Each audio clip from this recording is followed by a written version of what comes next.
Welcome to Chapter 8. So Chapter 8 is all about rational equations and rational expressions. So at the beginning of the conversation of rational things, we're talking about inverse versus direct variations. So if you notice here, direct and inverse, well, they both have something called k in common. K is called the constant of variation. And basically, k just can't be 0. That's the only restriction on k, is we cannot let it be 0. But I want you to look at the equations that we get. So, right here, this is what we call a direct variation. Okay, direct variation, the k is with the x. And basically, notice it is linear. It's a line that has a y-intercept of 0. Inverse. Inverse, notice now the k is not with the x. Now the k is being divided by the x. So direct means the x is with the k. Inverse means the x is underneath the k. And notice that it's not going to be linear anymore. Now, when we're talking about inverse relations, we're talking about when one quantity increases, it's going to force the other one to decrease proportionately. All right? Now, the goal today is first being able to identify in a data set which is which, okay, if a data set is direct or if a data set is inverse. Now, for that, we're going to use those two equations because we want to model these data sets using the proper type of equation. So this one right here, this first data set, okay, so it's already given to us that it's linear. All right, but I want us to understand why. Now, the reason we know it's linear is because it creates a constant k value fitting that equation. So what I mean by that is looking at this equation right here, I'm going to take that and I'm going to test every point with that equation.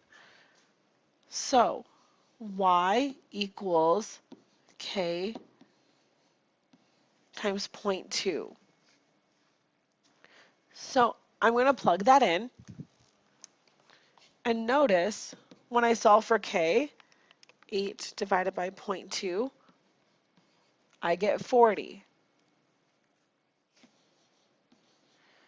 20 equals k times 0.5. So I plug in the x and y again. 20 divided by 0.5, so k is 40. Here 40 is equal to k times 1. I plug in the next one. K is 40. I plug in the final one. 60 divided by 1.5. K is going to be 40. So I want you to notice this data fits that linear pattern. And the way that I know that the data is fitting a linear pattern is look at that. For every one of them, I got a consistent K value. All right? So every one of them, that K value is consistent. I got the same thing. So that means my equation for this is going to be y equals 40x. Okay? Now notice, when I'm asking you to write the equation, notice it actually fits this right here. All right? Y equals k times x. Well, obviously we know k is 40 after working that out. So the equation itself is y equals 40x. Now, I want you to see that doesn't work with the next data, all right? So let's just see, is that next data set direct? Well, let's try to use that same equation, shall we? Y equals k times x. So K is 7.5 in that case.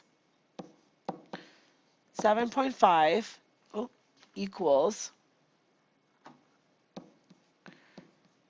K times 4. Well, 7.5 divided by 4. Oh, this time I didn't get the same K. And in fact, if you keep going through, this time, if you're trying to plug it into the linear equation, that direct variation, notice it's not working this time, okay? So because you're getting different K values, that's what's telling you this is not direct, okay? It's not working. Your K is not consistent. It's not constant if you're using the direct equation. So clearly that is not what we're meant to be doing in this case. So let's try our inverse equation. So let's try that relationship and see if our K is consistent that way. So y equals K over x. So y equals K over x. Well, when I multiply that 2 over, that gives me a K of 30. Y equals K over x. So I multiply the 4 over, and I get 30. Y equals K over x, multiply the 10 over. Y equals K over x, multiply the 15 over. So notice, this one gets that consistency. This one gets that constant K value when I plug it into the other equation, when I use this one. So because this equation is what produces our constant K value, that is how we know that that data is inversely related. All right?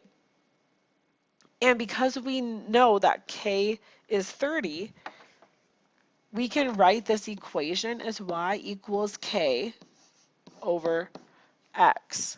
And again, knowing that K is 30, and that is going to be our equation.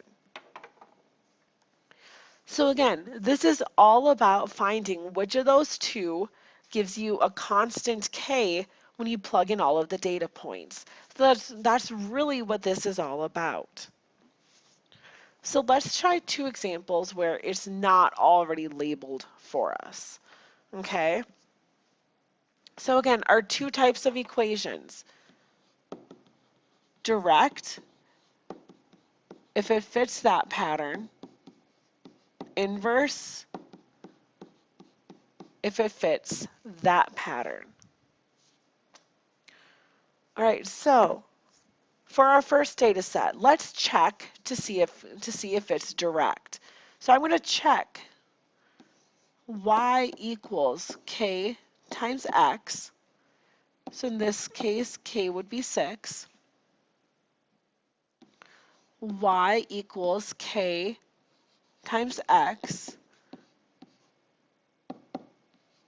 Oh, I'm already getting that it is not direct, okay? Look what's happening. I'm getting different K values. So I can tell you right away that this data is not direct. It didn't fit that pattern, okay? The K's are turning out differently. So let's check to see if it's inverse. So let's try our inverse. Y equals K divided by x. Well, that gives us a K of 6. I multiply the 1 over. Y equals K divided by x. Multiply the 3 over. There we go. This is giving us what we wanted. Multiply the 12 over. So this is giving us that consistency. Our inverse equation is giving us exactly what we need, a constant K. So when it asks for the equation, I'm going to put that k in. So this one is going to be 6 over x, k over x, because you told me that this is an inverse equation. That is what this data is saying. So let's check our other one now. So again, let's first see if it's direct. So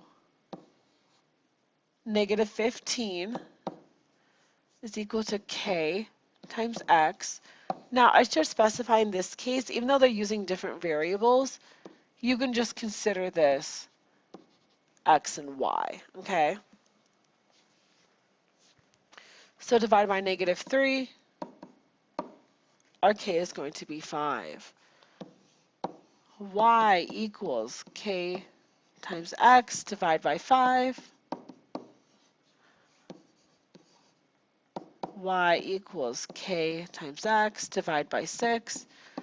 So here, this one is fitting our direct pattern, okay? Using that direct equation, we're getting a constant k value, which is what we're looking for. So because of that, when I want to write my equation, I use the direct pattern. Y equals k times x. In this case, k is 5, and we know we're using the direct pattern.